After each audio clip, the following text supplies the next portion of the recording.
And we're live. Welcome to Fishy Hour, guys. I'm sorry I'm a little bit late. It's totally worth it, though. Totally worth it. I've been working on the Nightbot, setting him up. Hopefully he's in here messing around. Is the Nightbot in here, guys? Is the Nightbot in here? Let me see.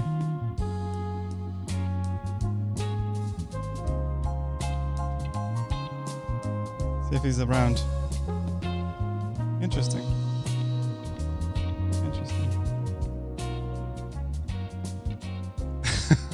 Everybody's looking for the Nightbot. What up?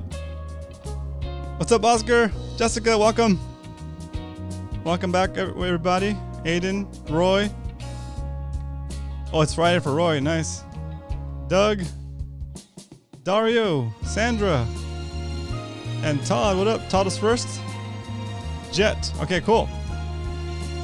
All right, guys. So today we have a nice interview set up for you guys. It's a little bit different. We're still talking a little bit about fishing, but we're going to focus a lot on just content creation, because I know there's a lot of you guys that are starting out with YouTube channels or considering it, or even if you're not going to make a YouTube channel, you just kind of like want to record your sessions. There he is. There he is. Nightbot is back. That's what he says. Look at that. See now the Nightbot is a little bit more educated, a little bit more trained. Look at that. He's going to respond to MMFC with you. Nice. Good boy, Nightbot. Good boy. And then, Todd, if you want to ask it for a beer like you did last time, try it. See what happens. See what happens.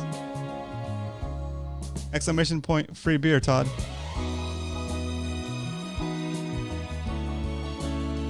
All right, cool. All right. So music's almost done. Our guest today is Spencer Allen. I'm gonna bring him up in a second. And we're going to talk about fishing, kayak fishing, and recording your, basically creating content. Philosophy behind making content, why we do it, what our preferences are as far as like gear and all kinds of stuff. So anyway, this hour's going to fly by. So let's get right into it. Let me bring him up here on the split screen. Oh, there he is. Hi, Spencer. How you doing? Hey, Roman. How's it going? Good. Good to have you. So let's... Give a little bit of background on where you fish. You're up in Northern California, right? Oh, no. I'm in Southern California, more like Los Angeles. Oh, perfect. Cool. Yeah, so like I generally fish and dive like the LA and Ventura areas. Nice. Okay, perfect. So we just a little bit of background information for you guys on the stream. We met through Alyssa. Alyssa like knew both of us, and she's like, "You guys need to be friends. You guys have a lot in common. We dive, we kayak fish, and then." I'll start off with the fun fact or interesting story before we get going on the actual interview. Do you guys remember when we were in La Jolla back in like a month ago when the night before, I think Cody spent the night like out on the water. He went for like a really late. I think he launched like at 1 a.m.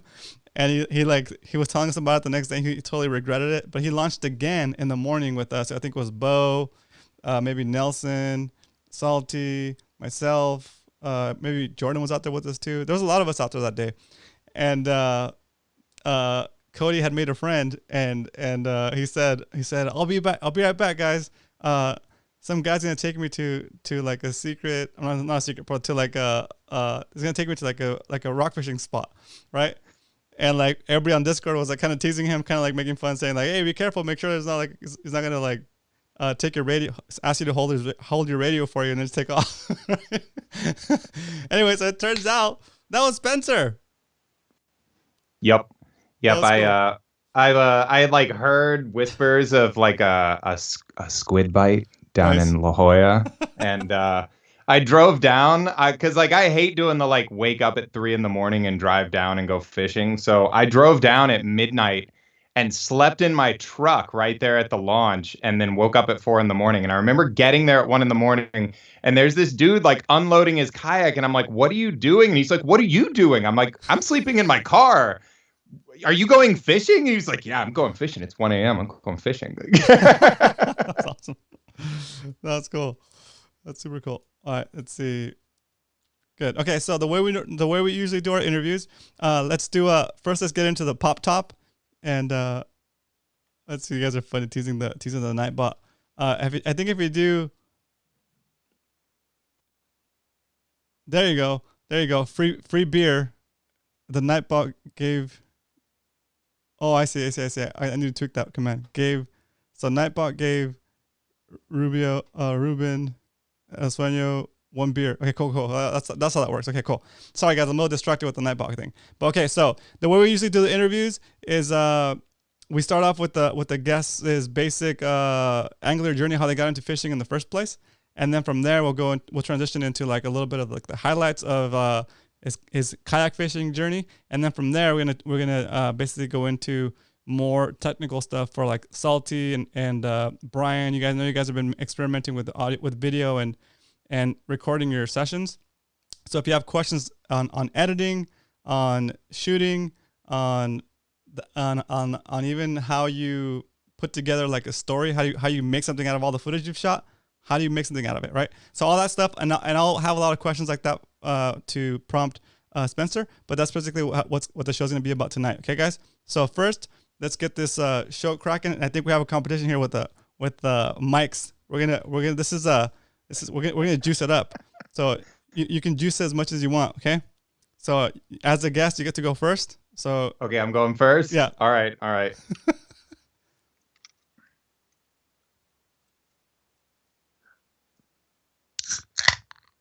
Oh, nice. All right, and then the crowd is gonna rate your pop top. We'll rate the pop top. Let's see. 9.5. The best pop top you ever heard. Oh my gosh. Oh, Todd gave you a 9. Nice. From Todd, that's really good. Todd's tough. Todd's a hard judge. Awesome. A 6, a 9, a 7, 9. Oh, perfect. That's good. All I right, feel like I'm pulling a pretty good average there. That's pretty good. Yeah. All right, here we go. Gotta juice mine up.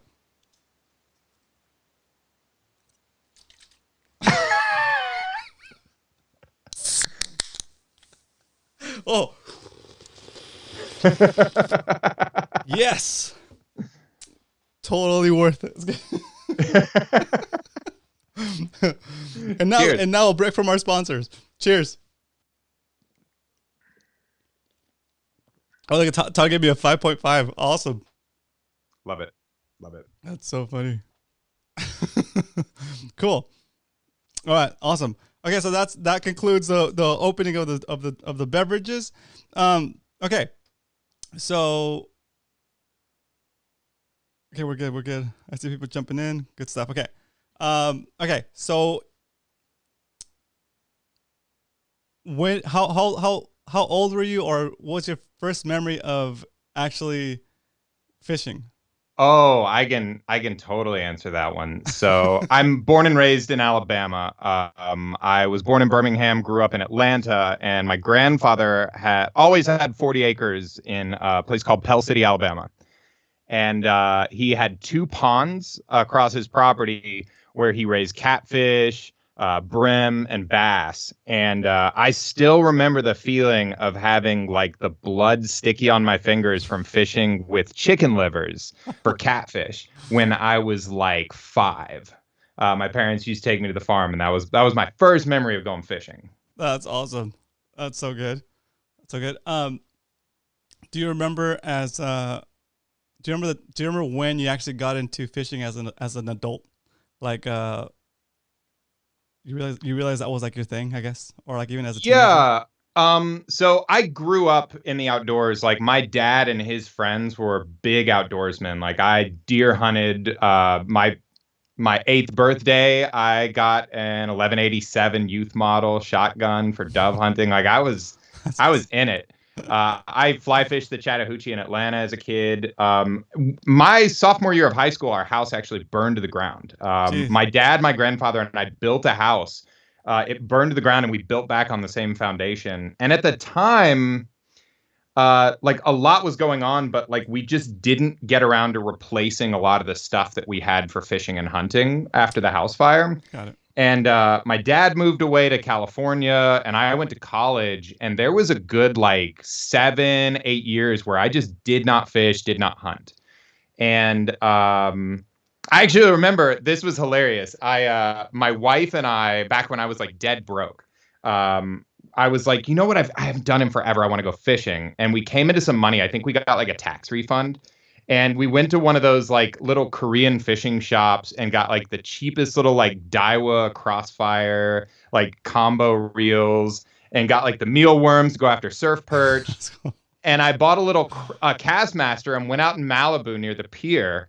And on my like second cast, I caught a legal by 1 inch halibut.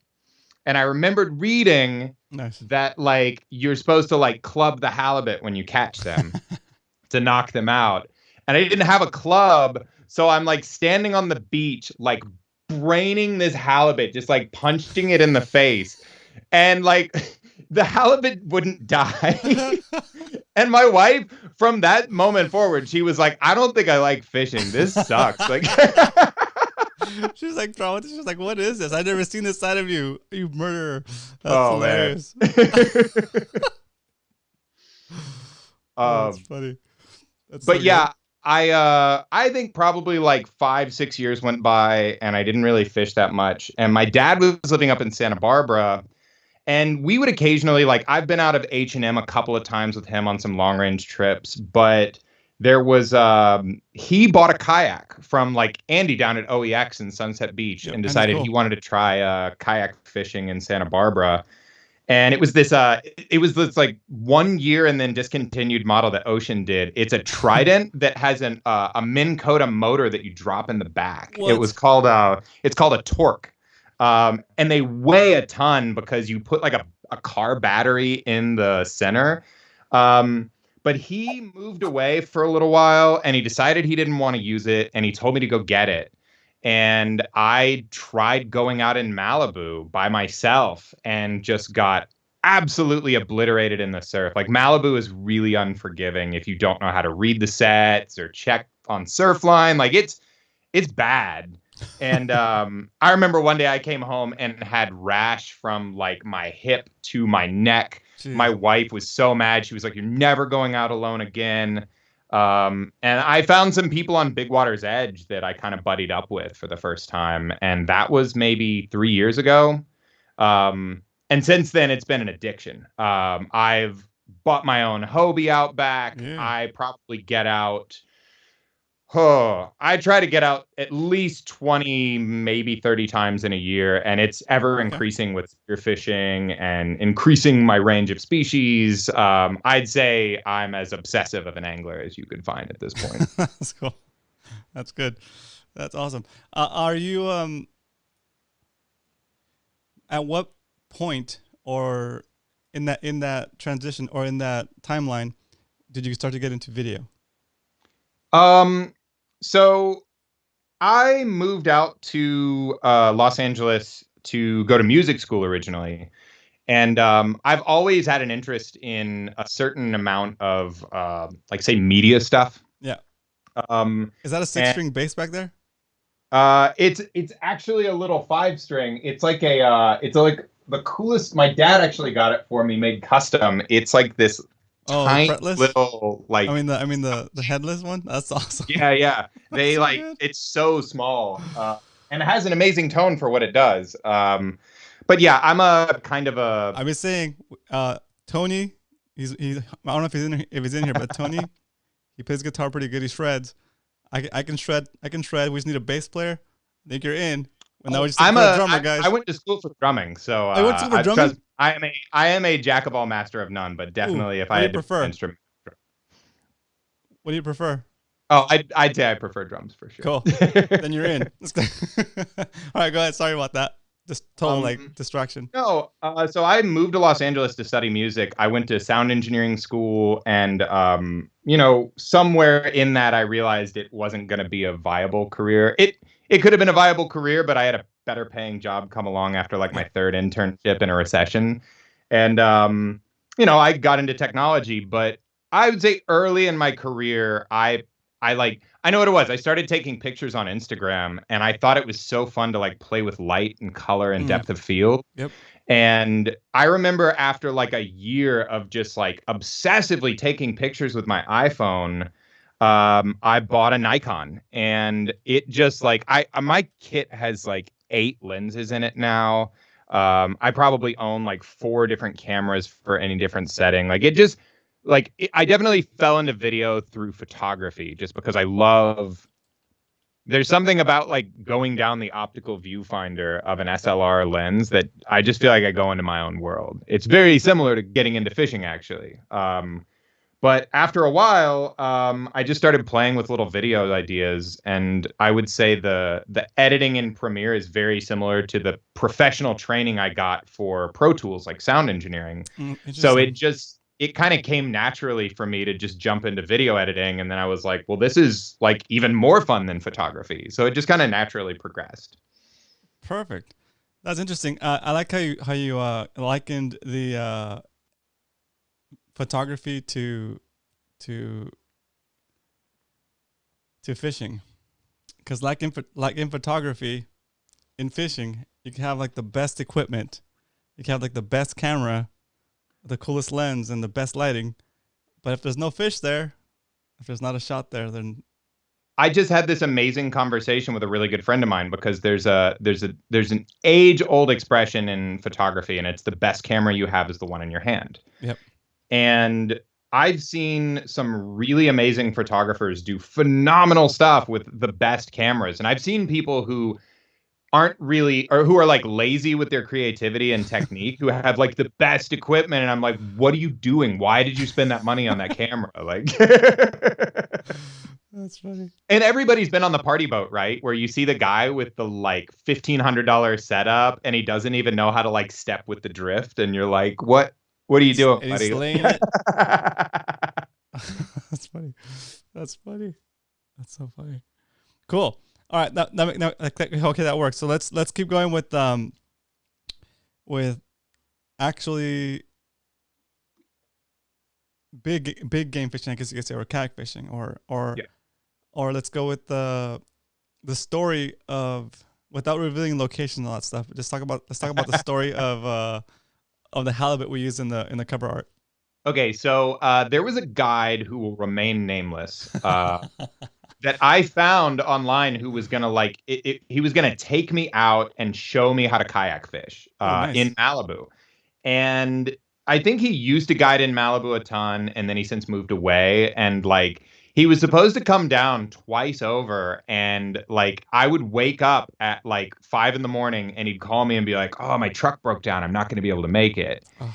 And you know that feeling on a fishing trip. Like I don't know about anybody else, but I'm the kind of person that if I've decided I'm going fishing, slim odds I'm going to get more than 2-3 hours of sleep the night before. I cannot sleep when I know I'm going fishing the next day. Like I'm actually way more suited to go fishing in the afternoon, because like if I wake up at 4 a.m. to go fishing, I barely got an hour of sleep. And I'm like falling asleep on the interstate driving home. But anyway, I woke up and I was like, well, you're going to be on the phone with me and you're going to talk me through this launch. Like, we're doing this, man. Like, I'm not going home with my fishing gear. That would suck. So I went down to the spot we were supposed to go fishing, and there's this long staircase going down. And, you know, getting out there, I just like grabbed the front of my kayak and dragged it down the steps and tried to figure out how to time in the surf, and I launched and luckily got out okay. And I remember being so scared, like hearing about like rip tides and currents sweeping people out to sea. So like I paddled maybe like 50 yards at the most out to this little kelp forest and was like dropping swim baits down. And I was like, you know what? I'm just going to be conservative. I'm going to call it. And I remember I paddled in and just absolutely crashed and ate shit on the way in. I'm so sorry. Am I allowed to curse on here? No, but it's okay. Every once in a while, we'll just bleep it. Bleep. I just like, oh man, it was bad. Like I think the kayak hit me in the back of the head as it rolled over and like broke one of my rods. Oh, I had one of my dad's Cal Stars and I just had it bungeed down and it like broke away in the surf. There was a guy like watching the beach, like a camp host, who went and found it for me later. Like I came back and brought him a bottle of Patron because he like helped pick me up and like bring me in. He was like really nice about it. Like he knew it was happening as soon as he saw me paddling in too. It was hilarious. Oh man. But I just remember being so upset. Like I called my dad and I was like, I'm bringing this kayak back and you can have it and I'm not going kayak fishing ever again. And like I actually like 3 days later had buyer's remorse. And I was like, no. I'm totally I'm gonna try it again. I'm gonna try it again. And I went on Big Water's Edge and I put a post up and was just like, hey, who will take me out? Who will let me go? And there was a group of guys who were really awesome. They let me tag along with them. And it's like we paddled like 2-3 miles out to the rockfish grounds. And I just shadowed them. My fish finder wasn't even working. Like the terminals were corroded Oh, on my nice. lure. Yep. Didn't even turn on. So I'm just like paddling up to the guys, like trying to shadow them and do what they do. And I limited on rockfish. Oh, nice. And the craziest thing is none of these guys like to bounce ball. And I had read all this stuff about like get an 8-ounce, tie a breakaway, set a mac. And I had made macs in the kelp. And I had 2 live bait out. And I'm paddling in like heavy wind and I'm so out of shape. I'm so tired. I remember I like take a break and all of a sudden my drag just starts creeping on one of my Oh, reels. nice. And I turn around and drag starts creeping. I had like a bait runner and I had a torium and they both started creeping out just a little bit. And I pull my torium out of the rod holder and I just start reeling and it was just like dead weight. It didn't even feel like that much weight. And I swear I was not ready for what I saw. I think it was when we measured, it was a 42-inch halibut. Oh, I mean, wow. this was like hands down ruined me. For the last 3 years, I've been ruined on fishing Been because chasing that- I've never had an experience like this. You've been chasing that high. Oh, I mean, it was crazy too because one of the guys I was fishing with came up behind me as I'm like, I had gaffed it. I stabbed it in the face like 50 times because I was just like, this is a big fish. I know, like, the bigger halibut. I've seen where they like pull out guns and shoot him in the face. Yeah. Like, but no, I just did everything right. I got really lucky. And it was so big and I had a limit of rockfish on my game clip, so I couldn't even get it on my game clip. So my buddy paddles up to me and we just like take the hatch off of my trident and like shove this halibut in the hatch. And yeah, that was it. I mean, I've been on mothership trips on the Islander. I've been down to La Jolla multiple times. I have had several runs on live bait and every time I just blow it. Like I grab it, pin down the drag, start reeling too fast, whatever it is, I always blow it. But for whatever it was, like there was like a ray of sunshine coming down on me that day because I threw that halibut in the hatch and took it home. That's awesome. That's awesome.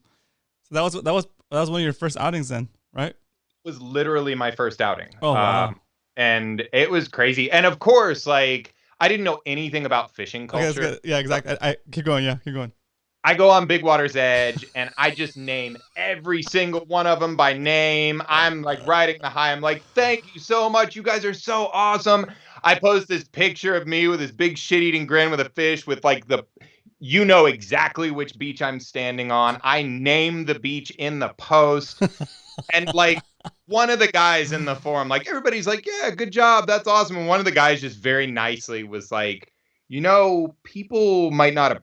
I just want to make sure, I'm sure you did, but I just want to make sure you got permission before, posting that spot because those guys took you out and showed you and maybe they didn't want you to share.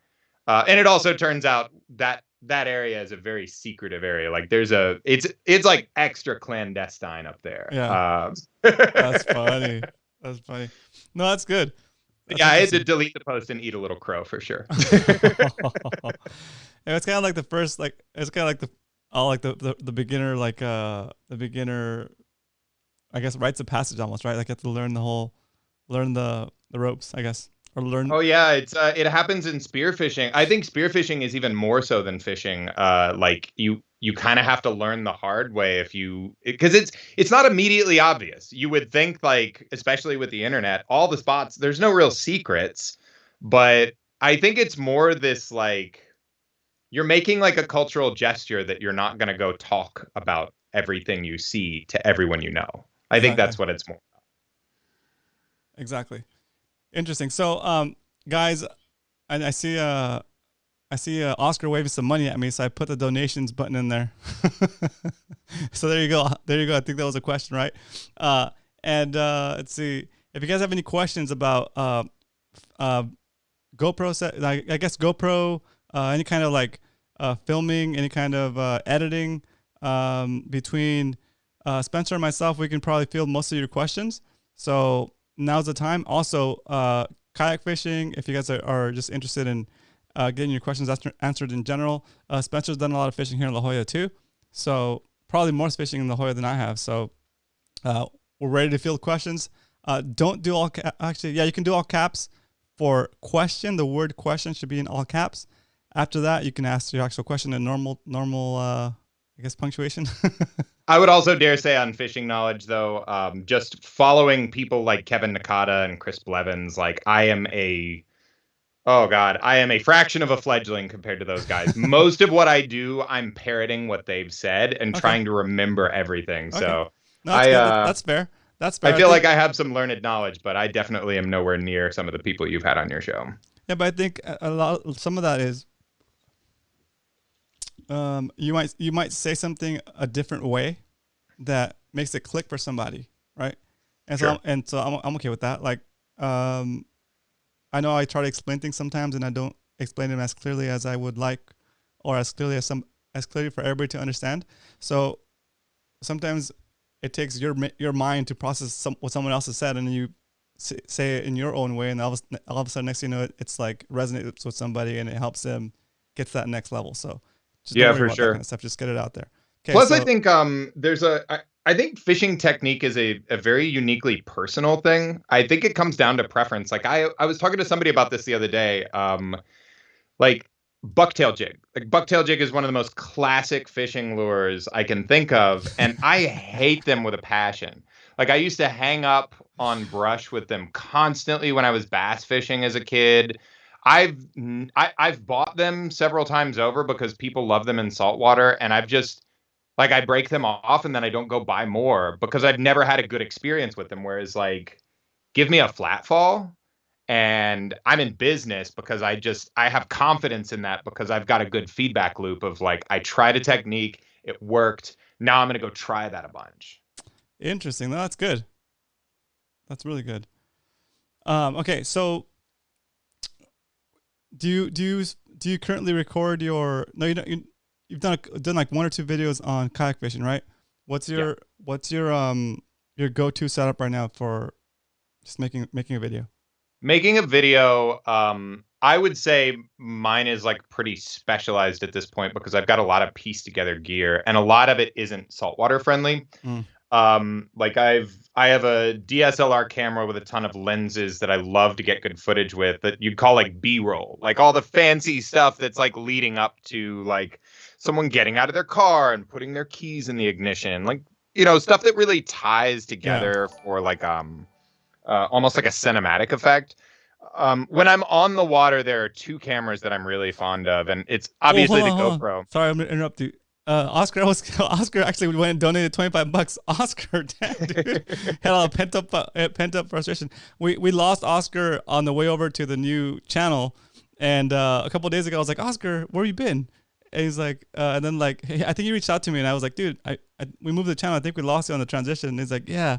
So anyway, welcome, Oscar. Yeah, awesome. Sorry to interrupt. Sorry, I have to shout Oscar out. So go ahead. I'll say I've got two. I actually, so a friend of mine, he gave me his Hero 4. When I gave him one of my old DSLRs, and I used that forever. Hold on one second. My cat's yelling at me to get out of the office. That's hilarious. Let me go back to my screen. It's so good. Zach, I see your question, and I also see Unknown Soldier's question and Arnold's question, and we'll get to those right away. Okay. Okay. So camera setup.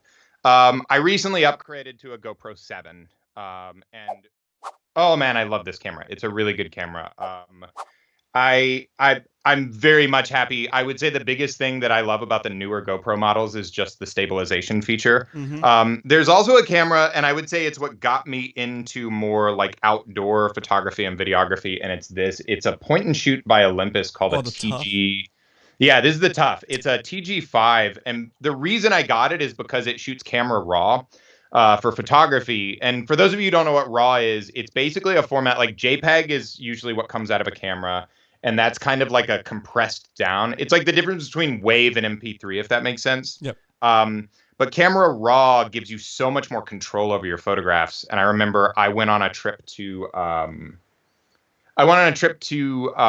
Belize and Mexico and did some snorkeling, which was like my precursor to freediving, and got to use this waterproof camera to like dive down and take pictures and video. How deep is it rated for?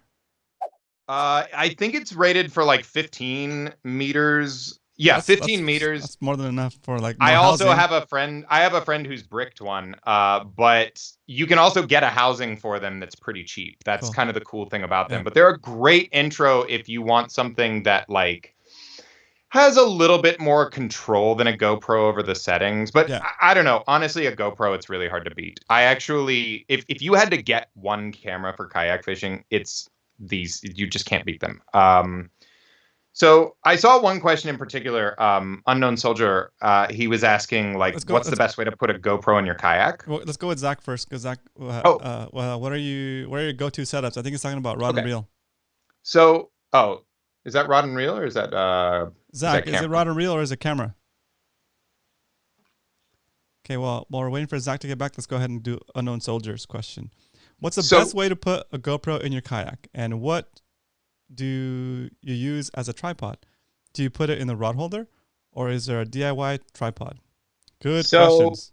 I'm admittedly a huge, I've watched his stuff. He actually kind of got me stoked while I was getting through the harsh learning curve of kayak fishing on a very unforgiving shore launch. Robert Field. I am a huge fan of Robert Field. If you don't follow Robert Field, he has a plethora of kayak fishing specific content online. And one of the things that got me more into filmmaking in my kayak is the amount of B-roll he shoots, the way he narrates and puts together his films. That guy is really good at what he does, and he really loves what he does. I copy a lot of what I learned from him. I think he's sponsored by Railblaza, and I like their gear. I have Railblaza mounts on all my kayaks at this point, and I use their boom. Specifically, I liked the shots he was getting, and I liked his setup.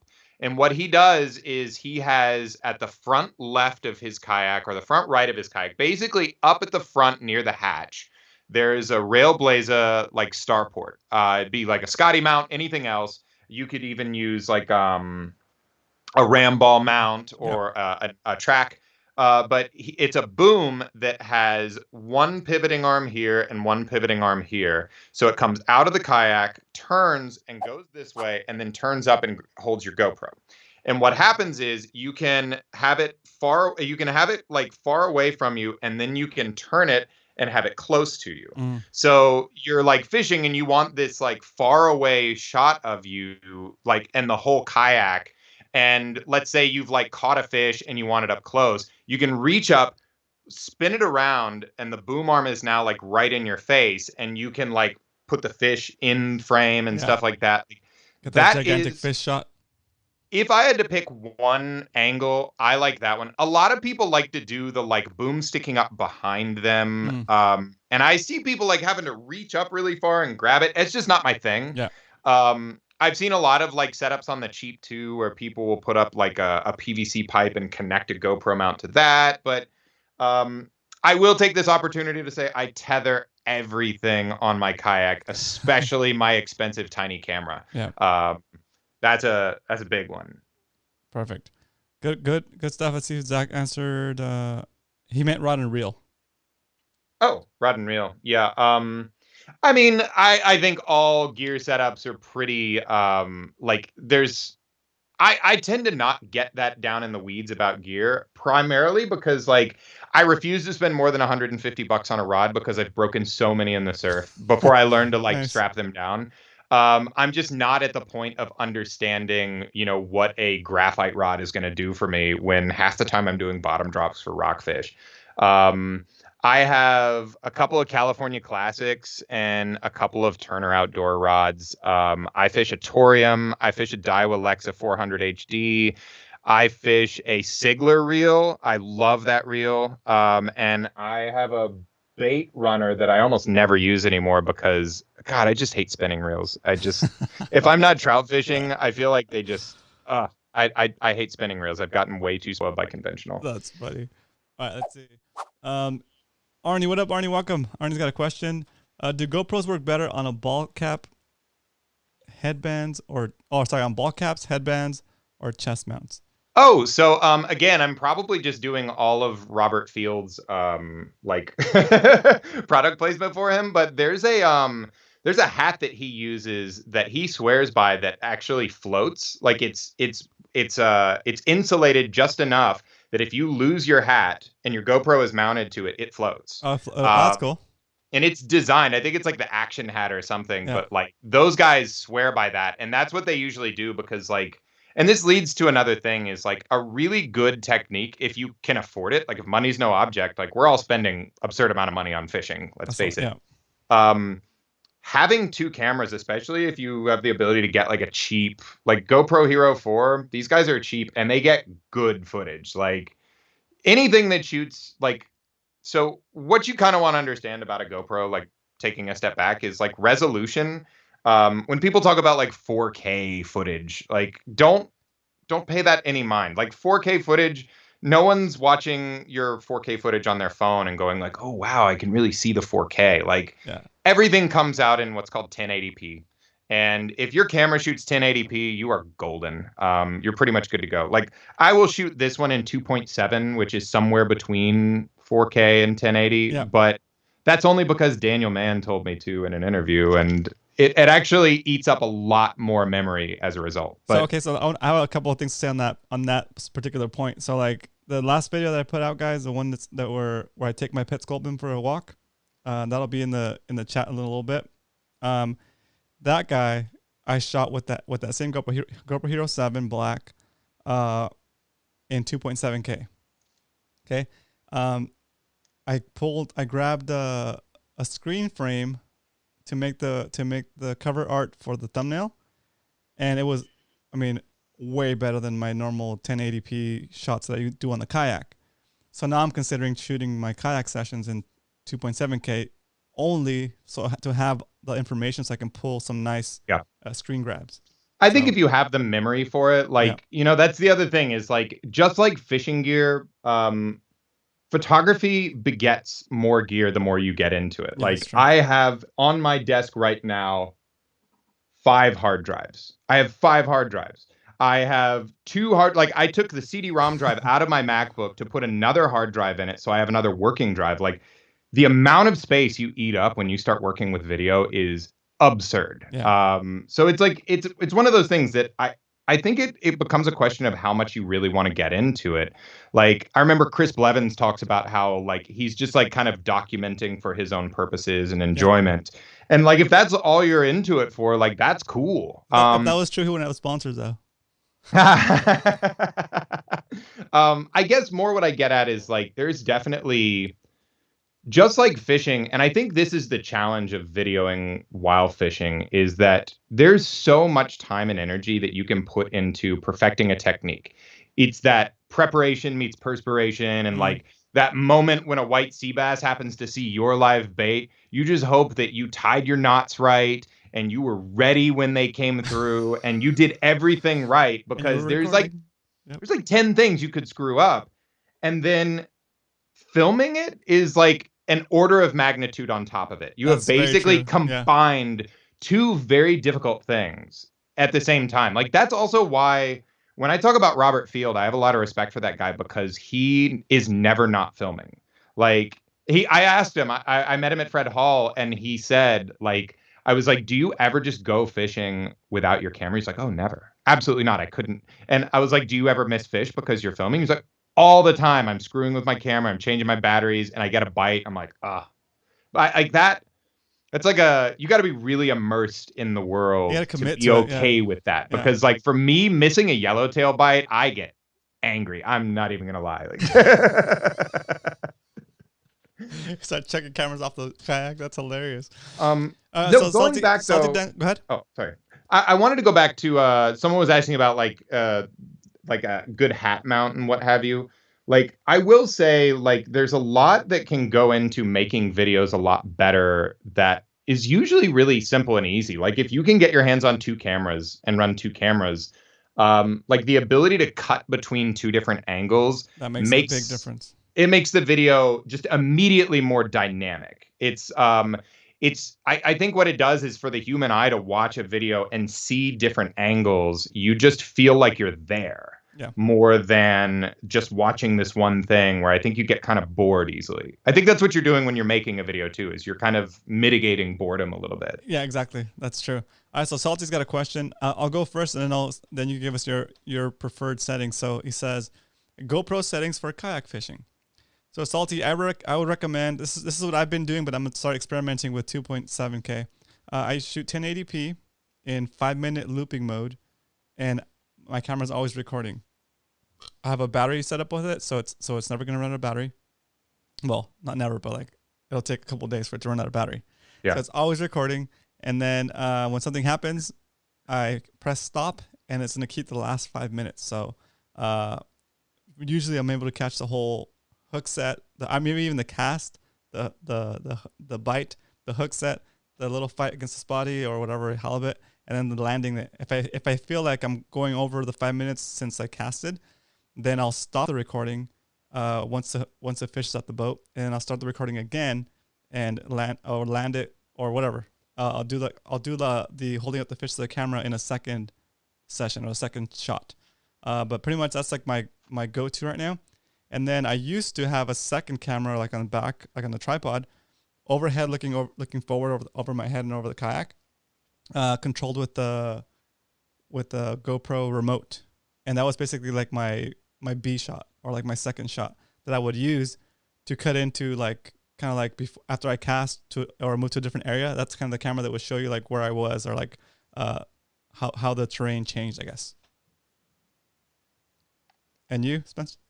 Let's see. I'm a lot more basic. I actually would say when it comes to the act of filming fishing, I'm kind of lazy. I would say, like as settings go, like I said, my setup, I really like that front setup. Occasionally I'll do a head mount, but I really like that face on. Like I feel like one of the coolest shots you can get, especially if you're doing a surf launch, I've put it in almost every single one of my videos now because it looks so cool, is when you're going into big surf and you have a camera pointed straight at you and that wave comes over and just like takes you out. Like it's just such a cool look. But I kind of like that front facing just because you like when you're bringing a fish in and you're fighting a fish, you've got all the angles to work with on one camera if one camera is all you've got. As far as settings go, I've definitely moved over to 1080p. I'm sorry, 2.7 on my GoPro. And just to explain as well, like when you're working in a session, usually what you're doing is putting out 1080. 1080 is like the standard frame. It's like standard HD. 2.7 basically means there's this area above and below the 1080 frame that gets cut off by the 1080. So you get to choose like where your framing is as you're working with the video. And you can also like squeeze it down. It gives you a lot more field of view actually to work with. So that's kind of cool. I've gotten to a point with my drive that 2.7 is just where I work now. But as far as settings go, I never go above 60p. This is something that's a good thing to talk about too. I am parroting Daniel Mann here, but 120 is just it can only record for so long, and it compresses the quality so much so that it's not worth the high speed you're going to get from it. Interesting. I still think 60 is cool. 60 gives you enough room. Like when you're slow mowing something, you generally don't want to move past like 70 to 80% slowing because it gets stuttery. But yeah, I generally tend to stick with 60 just because if a shark is like jumping out of the water in the background, or something crazy happens, like a fish slaps you in the face with its tail. You can get enough of a slow motion to really emphasize it. That's funny. Yeah. That's But no. 120 is definitely not worth it. So for talking stuff, I try to shoot at 24 frames a second. So like I'll have my front camera as close to 24. Some the Hero 5 doesn't do 24, it does like 30. So that's close enough. I try to stay within like the normal 24 frames for when I'm talking to the camera. But for the other ones that are going to be like slow mode, or if I'm going to use that same camera underwater, I'll go with the 60 frames. Yeah, and it's worth mentioning frame rate here. There's a thing, I don't know who has like an HD TV on their wall, but there's this thing where they started, if I'm probably going to use this term wrong. I think it's interpolation, where they take old footage and they move it up to 60 frames, and it makes everything look like daytime television. It separates the background from the foreground. Like even cartoons, it makes stuff look weird. Yeah. And some people, like especially like now, like future generations have gotten used to it, but there's this concept of suspension of disbelief in filmmaking. Yep. It's this idea that you sit down to watch a movie and your brain kind of allows for you to go somewhere else while watching something. Right. 24 frames per second is what film is shot on, and it's this fuzzy, this kind of blurred effect that your brain doesn't even perceive, even compared to 30 frames per second. Yeah. And it's a big deal. Like a lot of filmmakers shoot 24 because they want what they call a cinematic effect. Yeah, yeah, exactly. It helps your brain kind of go into that movie, I guess, or feel like it's a movie, I guess. Yeah, that cinematic look. Yeah. But yeah, I think it's that's like definitely getting into a little bit of like inside baseball of filmmaking. But there is a lot to be said for those subtle effects that you can kind of create with your frame rate. Aside from that, though, there's something I've been playing with a little bit more as far as setup goes, and that is I'm actually about to start working on a series that I'm really excited about to show what somebody can do with just a GoPro. And there's a company called Polar Pro that makes filters and lenses, and they make I use their filters for my drone, and I have hang on a sec. That was probably my first brand. This is like maybe. I'm sorry to cut you off too. It was not at all. When I first started the podcast, dude. They sent me this. It's like I still use it. I put it on my float line, and then I put the GoPro on here, and if I need to take the GoPro off the float line, I just kind of. Oh, that's amazing! Push that lever up. And this is old. They have a new version of this. This is like their first version of this. Oh, that's fantastic. And then you can take off these, and you can put that on a backpack strap, right? So it's there. And but I use it on my float line, so I have a trail cam while I'm diving around. It's pretty cool. Oh, that's very nice. Anyway. Yeah, I mean, the other thing that I also like about the Railblazer Boom is you pop the lock on it, on the like where it attaches to the kayak, and you immediately have like this long selfie stick. Like you can stick it down in the water and video the fish. Like it's like I feel like that's as versatile of an option as you can get for the setup itself. I don't know. Does that answer?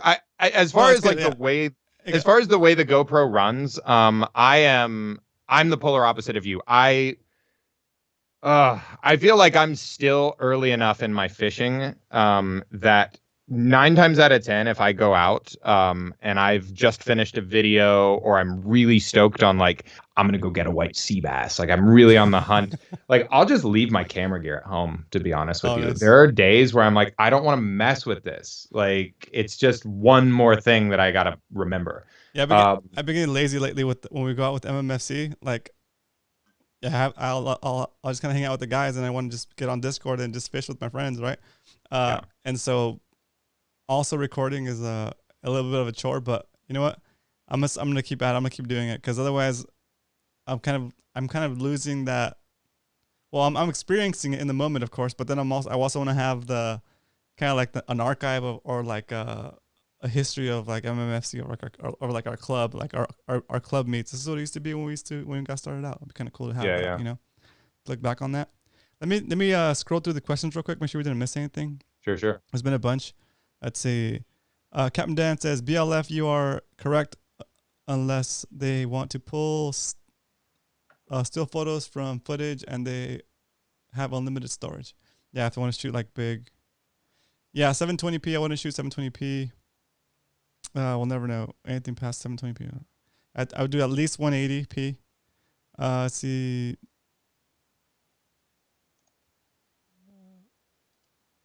More people over. Baker Lounge has got a good thing. More people overlook the audio. We haven't even talked about audio. That's very true. Yeah, so audio is a big one. I would even say it's more than 50. I would even say it's more than 50% of a good experience is audio. So if you watch, I make videos. I have a YouTube channel. If you watch my videos, I would say 95% of the audio that I use is either music that I've composed or found. I've composed it all, but you can go and find music as well. And then voiceover that I've done after the fact with the edits. And it's because I don't like to take my GoPro. You were talking about having a battery pack. I get so, oh God, I get so jittery at the thought of having my GoPro on the saltwater kayak with the hatch open, with a power cable plugged into it. I know what it does to my like waterproof rated sonar system, and I'm just not having it. I'm not there yet. But I definitely know that a waterproof housing for a GoPro is a big no-no for audio. It ruins the audio. Yeah. It muffles it, and like every time it moves, it's all like it just ruins it. That's like the biggest no-no is you don't want the waterproof housing on your GoPro because it just destroys your audio. So you could record audio like separately, but then it's like a whole other thing about editing and getting that to cut together. So that's just more work, right? Yeah. What I like about the 8 actually, you could dive it. I think it's like rated for 35 feet without a housing, right? And actually the mic in it is okay. For being an on-camera mic and being completely sealed, the mic on it is pretty good actually. Oh yeah, the 8 and the 7, the mic just on its own is great. Yeah. I've heard a lot of really good reviews of that as well. So that was good for diving. When you come out of the water, you kind of just shake it, make sure like the water's off of the little hole, and then you get to go. You can talk to it. Totally. I'll say something else going back to the subject of I think there's definitely more to be said on audio, but the subject of settings. There's one setting that I find very important to touch on, especially around fishing and diving, and it's the subject of field of view. Yep. GoPro defaults to something called Super View, which Fisheye has a very special place in my heart. Like if you look through my photography portfolio, I love Fisheye because it basically, like one of the things that aesthetic, like if you're talking about like creative and aesthetic concepts, the eye loves long lines and curves. It's like cheating to use long lines and curves. It's like the Berkeley gulp of like photography, I want to say. Like it just, when you have a fisheye, what it does is it distorts the field of view outward, and you can kind of twist your frame and create these really cool curves. And that's why fisheye just looks neat. Everything looks cool through a fisheye lens. But it's also not the end all be all of angles. Like it's really good for action sports because you want to capture everything and you want to be up close. But fisheye has a few big setbacks. One, because it makes everything up close very big, it makes everything far away really small. It's really bad for stuff that's in the background. There's a way to go into your GoPro settings and actually change the field of view to either wide or linear. Now, linear is more of like straight up like kind of when you pull your iPhone out and take a picture, that's more of like a 35 millimeter standard field of view. And this becomes especially important because the longer a lens is, like a telephoto lens, something that can like grab stuff from far away and magnify it, it distorts the angle opposite of how a fisheye works. And there's a reason that people use 100, 200 millimeter lenses to shoot portraits. It's because it flatters the face. It makes the features just look better. Whereas a fisheye, like you get all up in it and it's like distorting your, that's like a very important thing to kind of keep in mind if you're like playing around with certain concepts, I would dare say. That's true. That's totally awesome. All right, so we're gonna go through some real quick concepts. Drones. It looks like, I see Oscar picked up a GoPro Hero 8. That's a nice camera, dude. That's a good camera. Yeah. If you need help, if you have any questions specifically about that, or like tell us what you're gonna do with it, it'd be kind of cool. You also picked up a drone footage. Yeah. So to me, drone footage is like, is it worth it at this point? I mean, I think used sparingly, it adds a whole nother level to it, but it's so easy to overdo. What do you think?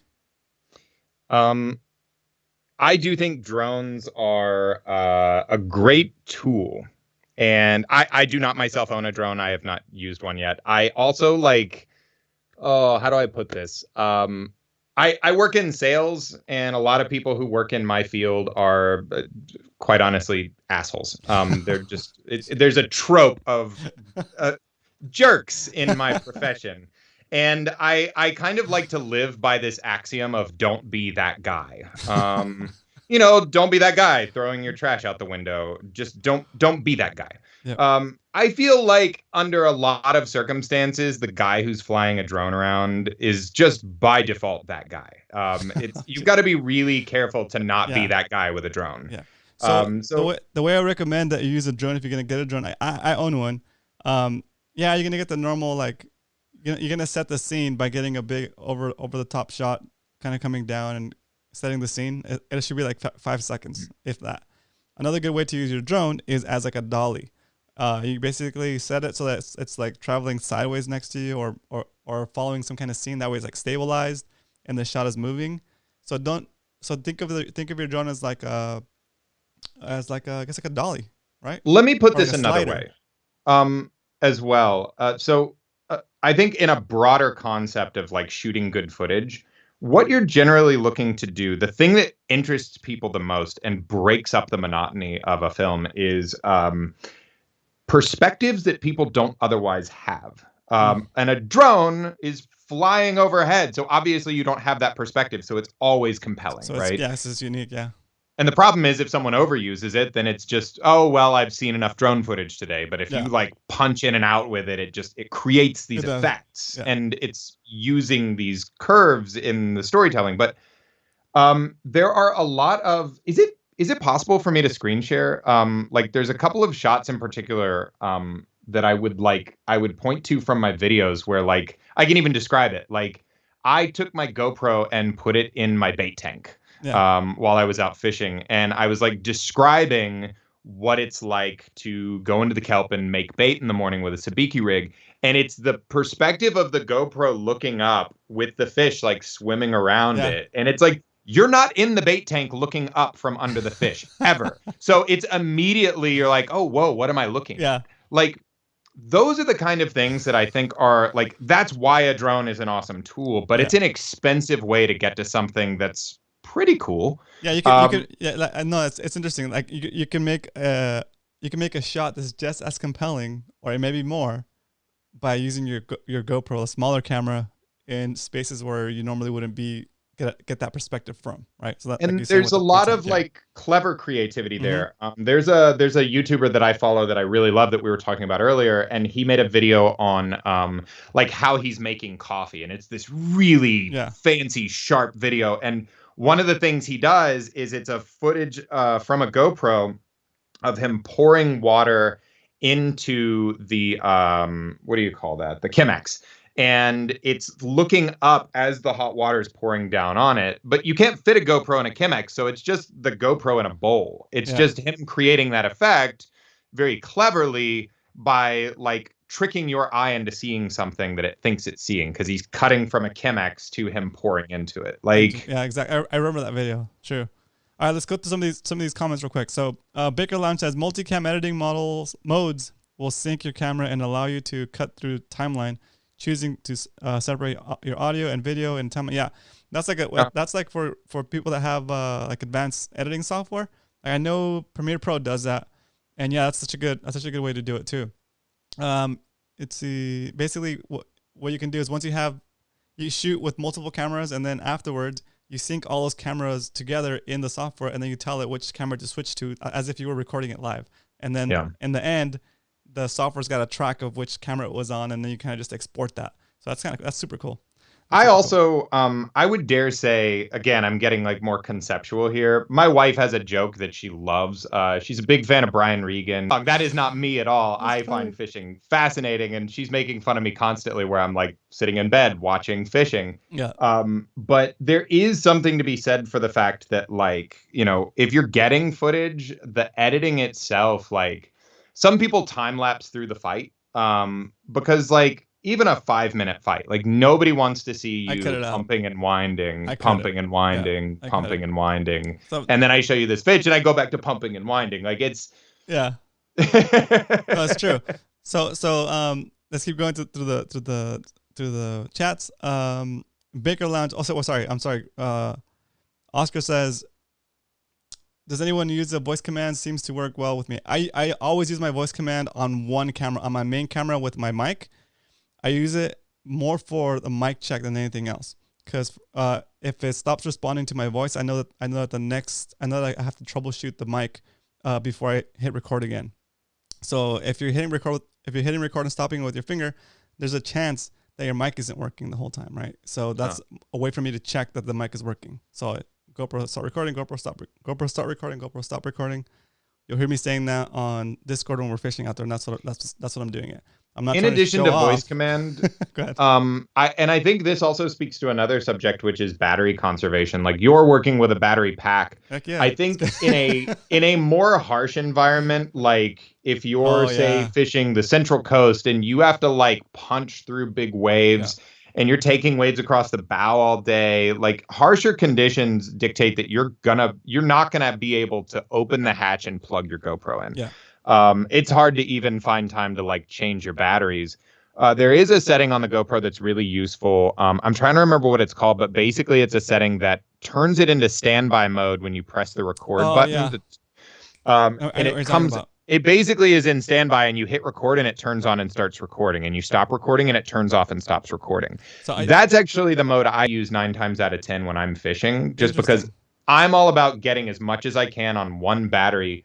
But also my style of recording fishing is very much like I want to get the big moments. I want to get what I caught that day, if there's any good fights happening. And then I'm probably going to take my GoPro out and shoot B-roll. Like I'm going to like try to get up close to stuff and like get under the docks at Redondo Pier where it looks really cool and there's like ropes hanging down and stuff. Yeah. So it makes sense. So for me, that kind of limits me as far as like my angle, because it's fixed and I have it on the battery pack.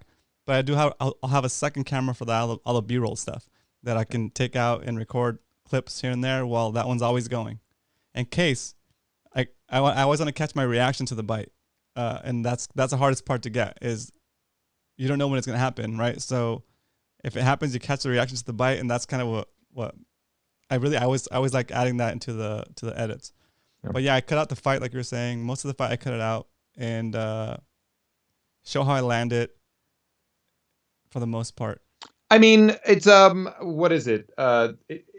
It's like it's a hackneyed term, right? It's like the fishtail. Like I think fishing is so tightly coupled with storytelling. Yeah. Like so much of like telling someone about how you caught a fish is more like it's like spinning a yarn more than it is like, you know, for me, like talking about catching that halibut is so much more about all the garbage I went through to get there that day than actually catching the fish. Sure. It actually wasn't that hard of a fight. It was extremely anticlimactic of a fight. Yeah. But the overall experience leading up to that, I think, is what was more exciting and interesting for me.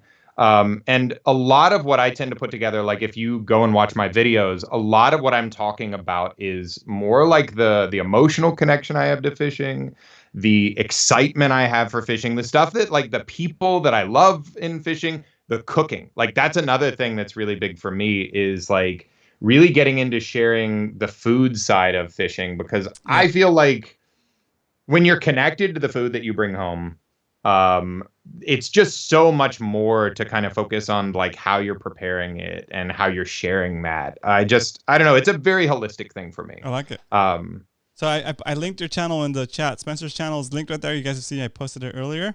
I'll post it again in a little bit. I'm just gonna get through all these chats. If it's the last thing we do, here we go. So sorry. that's okay. Salty's got. We're gonna go speed round. Salty's got a question. He says, "Any generic editing tips?" I'll give a tip, and then you give a tip, and then we'll run out of tips, and I'll be done. Okay, ready? Yeah. My tip is, I think we talked about that the other night when you were showing me how you're editing. Cut out all of the beginning and most of the end. Just only keep the important part of any given clip. Okay, go for it. Your turn. A really effective way is to cut to music. I'm a musician and a sound engineer, so this is really big for me. But like, if there's like a beat on the music and you can like make cuts, like you have to have a lot of footage to work with usually. But if you can make cuts with the music, that gets like emotional really quick. Like that can be super fun.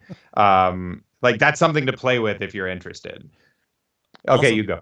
Okay, I would say, let's see. Color grading might be too much for now. Try using a J cut or an L cut, and what that is basically the sound of the next scene comes in before the next scene, or the sound of the last scene trails into the next scene, and that's gonna give you a nice little feel for like a more even transition. Okay, I got a good one. This is again, I'm one of those people where you ask me a question, I'll be like, it depends. Let's talk about the concepts here. No, it's garbage in, garbage out. It's so hard to edit footage if you only have so much to work with. And one of the best ways to make good edits is having a variety of angles. There's a $30 macro lens that you can put on the front of your GoPro that I've wanted to play around with for a while, because I have macro lenses on my DSLR where I can get like this far from something and make a B like that big in the frame. Yeah. And the ability to change angles for someone's eye, like all of this is about psychology. What you're doing is you're creating these different angles for people's brain to just be stimulated by. And the ability to change between multiple different angles, like having wide to narrow to close up to far away, like that stuff is what makes good editing. So when I say garbage in, garbage out, if you've got one camera behind you all day and you're just pedaling around fishing, it's damn near impossible to make something compelling. Yeah. Like I cannot more highly recommend like getting into B-roll. B-roll is like making your own bait. It's so basically editing. It's the editing tip, but it's like I guess the edit starts before the edit. Absolutely. You edit while you shoot, basically. Right? Yeah, it's like people talk about like an analogy would be for like recording music. People always talk about like, how do I make these drums sound better? It's like, well, you should have put the mic closer and you should have had a better mic and you should have tuned your drums and you should be a better drummer. Like, like there's so much that can go in a holistic capacity to making good edits. And I very strongly believe that good editing starts with how you're planning your shots. Yep. Okay, what's your go-to editing software right now?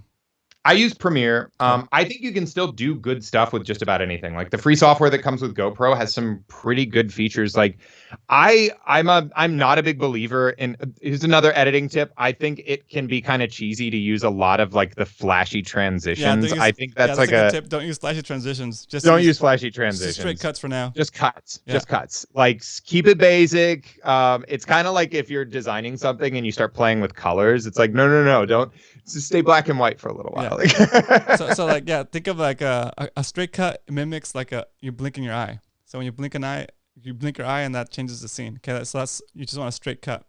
The only time I do a transition where it's like a swipe. I started using swipes now with this live stream stuff, but like I'll do a fade transition when I'm going from my intro to the video, and I'm gonna fade transition to the actual fishing session, and then I'll fade transition out of the actual fishing back into the studio, basically, because I'm changing I'm changing like the, it's bringing you into a different space, right?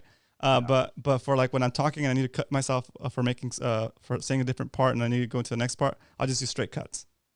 And there are like little tricks you can come up with. There's a lot of people on YouTube that talk about this where you like put your hand over the camera and then like in the next scene you start it with your hand over the camera and then you come back out. Like that kind of stuff can be clever and fun. Yeah, but then it also gets kind of like, I don't know, a little. Yeah, if you do it every time, it's like, come on, stop putting your hand on the camera. I will say, if you watch the there's like a little promo video that I made just for the fun of it for my channel, and there is an edit that I did where I am capsizing in my kayak and the camera is going into the water and it cuts perfectly to the same color water as me diving down while I'm free diving. That's and cool. The edit is seamless. Like those little happy accidents can be so much fun. Like, and that gets like super advanced. There's some really crazy stuff you can get into with like, you can like fast pan out and then fast pan into something else if you know how to move the camera and cut. Like whip pans can be really cool. Whip pans. But I've thought about doing this, but it's like it's too much work. Again, it's like it's really all of this is a question of like the kind of work that you're looking to put in. Like some people who fish like to make their own lures. They want to buy the molds and they want to pour them and they want to get into that stuff. And like I think it really becomes a question of like I'm an art school kid. I love to geek out on this stuff. So the more of a chance I have to play with it and like roll around on the ground with my camera and like my wife hates going on vacations with me. Like I'm in the gutter in Paris, like going to dinner with my camera. And she's like, come on, dude, we're like late to dinner. And I'm like, yeah, but I got to get this shot. The light is so nice. Like, that's just me. That's what I get excited about. So like, I would encourage, like, if you're really getting into making videos, like, you know, if you want to be a good fisherman, you want to tie good knots. Like there's a lot of avenues you can explore. And that's actually something that I'm kind of going to start playing with soon is like, okay, it's not that time intensive and complicated to make like enough B-roll to make your video like 10 times better. And here's how I would make that B-roll. Like I said, like last time I fished Redondo, I've got some footage lying around that I still need to play with that is just like my buddy needed to go find the porta potty. And I had to wait for him to go park his car and find the porta potty before we took off. And I just pedaled over to the docks and like the light was coming in with the sunrise. And I was just like, just everything, like, you know, that those things that are so beautiful about being on the water that you love. It's why you go fishing. Like, it's so easy to capture that with a GoPro. The GoPro sets its exposure for you. Yeah. All you got to do is just sit there in your kayak and like hold your camera close to the dock while the light's piercing through. And you get these amazing effects. And you can just like cut in maybe 30 seconds of B-roll before you cut to the fishing. And suddenly your footage is like, it's getting on professional. Like it's not that hard. Yeah, it's leveling it up and that sets the mood for the rest of the video. The rest of the video feels better. Like it just. I will say though, nicer. This is cracking me up while I'm like filming that B-roll. There's this guy, like the sun's in my eyes, and there's this like tweaker dude like fishing from the shore. And he starts yelling at me, and he's like, "Your kayak's getting too close to my bait. You need to get out of here." And I was like, "Sorry, I'm just having fun with my camera. I'm gonna go fish now." That's so funny. All right, let's see what else. Oh, so Doug's, sorry, not Doug. Let's see. Cal's got a question. Are there any booms or DIYs for the sail mast plug in the front of an Outback? So if it's the same sail mast that the Hobies have, Cal, I'll send you a link to what you can use. It's basically like there's a special ram ball mount that has like a two sliding pieces of I guess angled cylinders, and when you tighten the tensioner, it'll slide them together and it'll expand it, and it'll basically be stuck in that sail mast hole.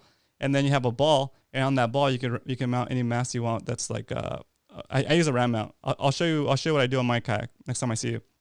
But that's a good way to do it. I will just go back to I mean, like I think bay fishing is probably a little calmer and easier going, but like especially out in open water, there is nothing that isn't tethered. Yeah. I mean, anything I haven't tethered, I've lost at some point. That's funny. Let's see. Baker Lounge says I've dunked a few open with a battery and mostly live. Oh, see, that's just my worst nightmare. Put together a few solutions for audio to wear an RF mic and record. Oh, that's interesting. That's cool. I like that. Okay. The rear POV cam. Okay. Let's keep it going. Yes, drones are awesome. Good. Okay. Looking for questions. Okay. Good. Oh, I see a question from Adam's Fishing Channel. How long does it take for you to edit an average video? For me, for like a 10-minute video, like the one that you're about to see later today, it took me like about, I don't know, like 4 or 5 hours. Because I go through it a bunch of times. I add like, first I get the basic scenes and I do color grading. Then in this case, I had a color grade for the underwater parts, the deep stuff or the medium stuff, the shallow stuff, and then the surface stuff. So it's like 3 different color grades in this video you're going to see later today. And so that takes a while. And then the music, and then all of the different badges and stuff that pops up, and what are they called? After Effects, I guess. That stuff takes time too. So I'd say like about 6 to 8 hours for a 10-minute video, not counting the actual shooting of it. Yeah, the editing can be time consuming. Unfortunately for me, my process is very non-linear. Because like if you watch my videos, it's always like I'm telling a story. Here's how I got into kayak fishing. Here's what I love about kayak fishing. Here's a trip that I went on. Here's what I brought home. Here's a recipe that I love. Here's me cooking it. And there have been days where I've had like all the fishing footage done, or I have all the cooking footage done, but I don't have any fishing footage to lead in. And I know what the story is going to be. Like, for me, I almost go into like a hyper-focused mode when I know that I have like a good 30% chunk to do, where I'll just like 4 to 6 hours will go by and I just like blast through. I tend to work in spurts for sure. I think the first video that I put up was like how I make ceviche and what I love about catching rockfish. Thank you. And it was also tied to like being cooped up and not being able to go fishing and wanting to talk about why I love fishing. From there, it was a lot of going in the kitchen with my camera and just like playing around with angles. So it's not even like, oh, sorry, go ahead. No, that's a really good point. You guys can, now that you have like Oscar, he's got your GoPro. I know Salty's been playing with editing and stuff. Do some basic stuff that you never show the world, just so you get used to like shooting scenes and cutting little things. You gotta try to document, try to make it into like a little series, a little mini story of something that you do every day at home. Just something basic, just work on getting a bunch of different angles and cutting there's it together. Also there's something to be said too. This is the first thing I learned in sound engineering school, and I cannot stress this enough. It's called referencing. Referencing is when you're going to, like, my final track, we had to record an entire song on a $1 million SSL studio setup. And we had like professional musicians playing in the studio for us. And I had composed this song that sounded like the best thing we could liken it to was like a Sade track. That's just the kind of music I like to listen to. But my teacher was like, you find the music that is finished, that is the closest to what you want it to sound like, and you reference. You literally have the CD in the drive next to your final mix, and you A/B between them until your mix sounds sonically like their finished mix. And it goes back to the age-old expression of, what is it? It's oh god, I'm gonna butcher it, but it's great artists steal. Like you go look at the stuff you love and think about what it is that you love about it. How did they get that shot? Did they put the camera like 2 inches away from it and like move it this way? Like, what is it that they did to get that shot? And how are they making stuff that you love? Like, I will go and pick apart stuff all the time. Like, I'm finishing up a video. I'm in the final 10% of I just like sanded down my truck because it was rusting from all the saltwater from my kayak. Yeah. And I covered it in Raptor liner because all these people on YouTube are doing it, and it's cool. It's durable. It makes your car look like the Batmobile. Yeah. I ended up making this like 17-minute video of like DIY how I did it. And then at the end, I'm making what is basically like a fancy car commercial where I'm like taking my kayak out and all this stuff. But I have been sitting for like a week straight and watching like YouTube Super Bowl commercials on cars. I've been watching like every professional video I can find on like, how did they make their cars look so cool? Like, it's just whatever it is you're doing, you can find footage to copy. and just do your best to kind of Make make your it own. yours. Yeah, that's a really good point. So that's a really good point to end the interview on, because we're already past the 8 o'clock hour. So thank you for hanging out with us for so long. I wasn't even keeping track of the time. This is all good conversation. I could talk about this for all night. So let's just do the last. Make sure I'll answer the last question real quick. Any plans for making? Oh yeah, any plans for making more videos? I think that's for you. Oh, absolutely. Like I said, I've got a video that I'm finishing up right now. I have a series that I'm gonna start on soon. Um, I think it'll be fun. The basic premise is like what we've been talking about today, like trying to create examples, like little mini examples. It's a prompt for me because all these little fishing videos I do, like one of them took 2 weeks, one of them took like 2 months. Like sometimes I just don't feel like working, and sometimes the videos are really hard to pull off. Yeah. So I'm trying to create a simpler format of like I'm going to give myself 30 minutes to get as much B-roll between my house and the launch. And I'm going to put together what looks like really good B-roll using only one camera and kind of show you how I did it. And I'm going to try to make a series out of that so that people who went and bought a GoPro and maybe want to get their footage a little bit better can see exactly what I'm doing to, because it's not like I didn't go to like Cal Arts to become a cinematographer. But you don't need to. That's the thing. Like, we're like, there's no, like, people in the Cal Arts don't have some secret knowledge that you can't figure out on your own, or that you can't learn from the internet on your own. So that's like, for me, that's like, oh, that's cool. Like, it's the biggest point I try to make. Yeah, we have an advantage, or the people that went there, because we're not in debt for that. You know? No, I think that's actually one of the biggest reasons I look up to like Robert Field is like that dude had been fishing for 2 years and was working a job he didn't like and was like, I think I'm just going to start doing this. Yeah. And like, if you look at his footage now, it's like it's National Geographic type stuff sometimes. Like the quality of the stuff he does is really impressive. And he's just into it. He's just excited and he wants to learn more. Yeah. And I think that's just a cool trait. That's why we all fish, right? Exactly. Cool.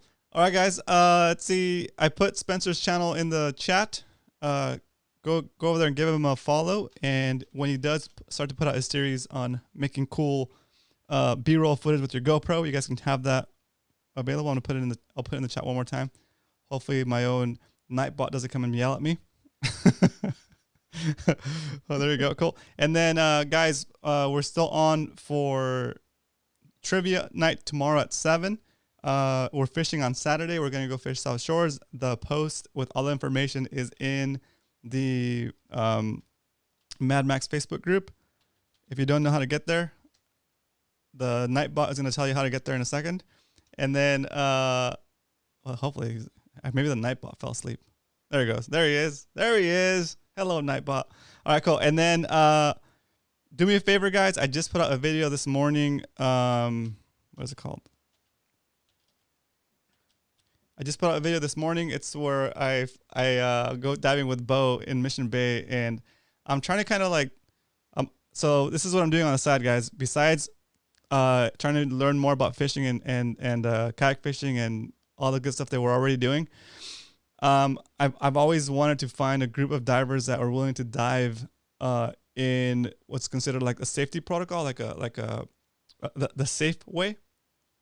But it's difficult to find somebody that's already an experienced diver that's willing to dive in that kind of partner type of I guess protocol, right?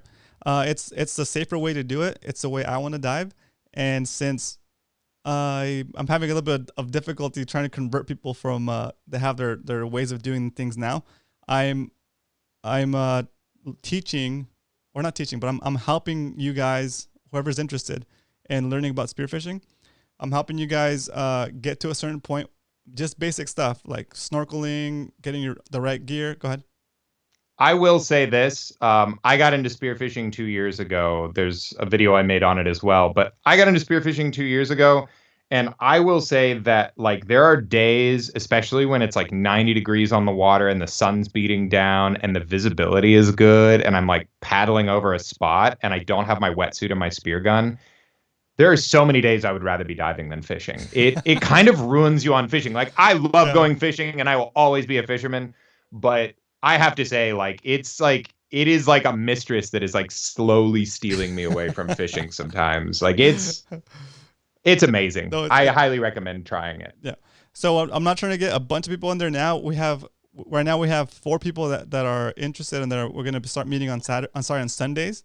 We're just going to do basic stuff. We're not trying to teach you guys to dive deep or any of that stuff, or hold your breath for 4 minutes or any of that stuff. We're just doing really basic stuff, making sure you have the right gear, making sure you know how to put on your weight belt, making sure you know how to use a snorkel, how to clear your mask. And most importantly, what I'm trying to get these guys to is to be ready to take an actual freediving class, right? Once they take a freediving class, then they're going to get taught all of the standards of freediving, how to do it safely. And then we'll have a group of people that are willing to spearfish and dive together that are all certified and are all like okay with diving in the correct way or the safer way. Okay. And I think that's really smart. Like, I honestly, I'd been lap swimming for like 3 years when I got into my freediving course, and I passed by the skin of my teeth. And I watched like 3 other people, like some people got seasick out on the line, and like, you spend a lot of money to take this course, and if you don't pass, you don't pass. And yeah, it's definitely worth like getting out in the water and spending some time knowing if this is something you want to really put a class worth of energy into, and money and time. Yeah, money and time. Like, just trying to figure out if it's like, if you're claustrophobic, if you're okay with having the mask on your face. I just like the basic stuff. Anyway, what did I bring that up? I brought that up because that's what I'm doing on Sunday. So there's a whole different group for that. If you guys are interested, we can talk about that in Discord later today. But anyways, oh yeah, I brought that up because I was describing why we are diving out there with Bo. So Bo is one of those guys that's gonna try to learn from me, and we're gonna try to like get him into a class. So we're trying to get him ready to get into an actual diving class. But this is one of the outings we went on. Bo was working on trying to figure out his clearing, how to equalize the pressure in his ears. And while he was doing that, I was kind of like watching him do his thing, and then I was also like kind of looking around for stuff in that general area. And then that's how I found all the stuff that you're going to see in this video coming up. Okay, so I'm going to put the link for the video in the chat. Anyway, the Nightbot should pop it up, and then there you go. So cool. There's a link. Do me a favor, go watch that after this video. And then if you haven't already, go check out Spencer's channel. It's in the chat, and give him a sub if you guys dig his content. Please subscribe. I can always use those subs. Yeah, exactly. You're about to get the bump. At least a good 5. That's good. I call it the RCB bump. It's like 3 more subscribers. Cool, guys.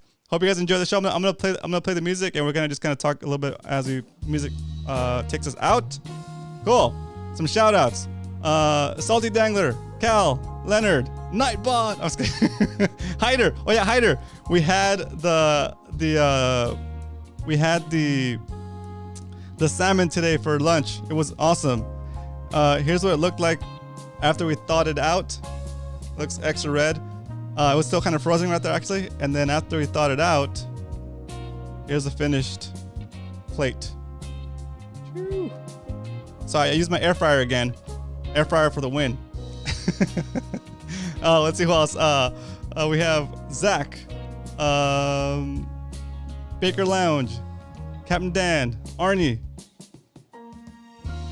Oscar. Oscar, thanks for the $25 donation. That's awesome. That's gonna pay for my. Oscar, that's gonna pay for my self-service on this phone that allows me to do streaming from the Kayak. So on Tuesday. So thank you. That's pretty much what that money's gonna go to. I just got the extra phone to get to be able to stream from the Kayak. So thank you. Let's see. I already shouted out Hyder, I think. Lee Adams, what's up, Lee? Welcome back. Oh, cool. Awesome. Me and Levi, my son, always tune in. Awesome. Thanks for watching, Lee. That's cool. Oh, yeah. Let's see. Unknown Soldier, welcome. I think it's the first time here. I hope you come back. Hope you enjoyed the show. Let's see who else was on here. Oscar. I see Oscar in here. Muto, what's up? Welcome back. And then who else? All right, cool. Aiden, I see Aiden. I'm not sure if Aiden's still up. AKG Fishing, what's up, dude? I saw you earlier. I couldn't mention it because I was in the middle of the interview, but welcome. Hope you enjoyed the show. Welcome to come back anytime. 7 p.m., guys. Okay, so tomorrow's trivia night. Questions will be coming out of this episode. Also, the episode yesterday with Brian. And pretty much anything that's happened this week is fair game. In addition to that, there's ocean lore, fishing techniques, what else? 90s, 80s, 2000s action movies, and all that stuff. All right, so cool. All right, Spencer, thanks so much for taking the time and hanging out with us. Anything else you want to say before we sign off? No, that's about it. Be awesome to one another always. Awesome. No, that's good. That's really good, actually. That's really good. All right, guys. Thanks for watching. I'll see you guys tomorrow for trivia night. Good night, guys.